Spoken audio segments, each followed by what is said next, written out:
Hi, welcome to YOYO TV. ఏపీలో ఒకప్పుడు counting అంటే ఫలితం ఎప్పుడు వస్తుందా అని ఆశగా ఎదురు చూసేవారు. ఎందుకంటే వారి అభిమాన నాయకుల గెలుపుపై వారికి ఉండే అభిమానం అలాంటిది. కానీ ఇప్పుడు ఏపీలో మాత్రం కౌంటింగ్ అంటేనే నాయకుల మాట ఎలా ఉన్నా ప్రజలు భయపడిపోతున్నారు. కౌంటింగ్ రోజు వస్తుందని అంటేనే ప్రజలు గుండెలు చేతబట్టుకునే పరిస్థితి వచ్చింది. నిజానికి ఏపీలో గతంలో ఎన్నడూ లేని విధంగా అత్యంత ఉత్కంఠ మధ్య ఎన్నికలు జరిగాయి. పార్టీలు హోరాహోరీగా పోరాడుతున్నాయి.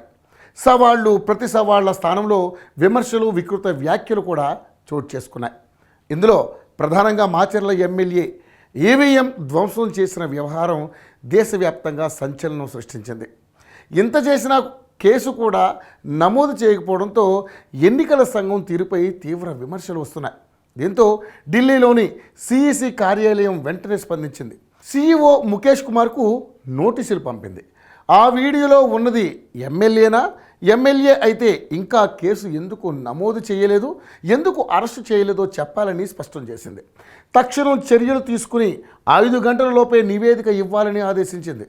అంటే క్రిమినల్ కేసు నమోదు చేసి అరెస్ట్ చేసిన విషయాన్ని 5 గంటల కల్లా సిఈసికి తెలియజేయాల్సి ఉంది. ఈ విషయాన్ని డీజీపీపీ సిఇఓ తెలియజేశారు. దీంతో పిన్నెల్లి అరెస్టుకు ప్రత్యేక బృందాల్ని హైదరాబాద్కు పంపారు. కానీ ఆయన అజ్ఞాతంలోకి వెళ్ళారు.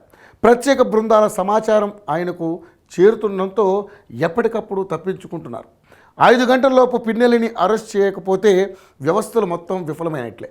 వ్యవస్థలో ఉన్న మనుషుల ద్వారా తాను అనుకున్నట్లుగా చేయిస్తున్న వైసీపీ పెద్దలు పిన్నెల్లిని కాపాడుతున్నట్లుగా తెలుస్తోంది.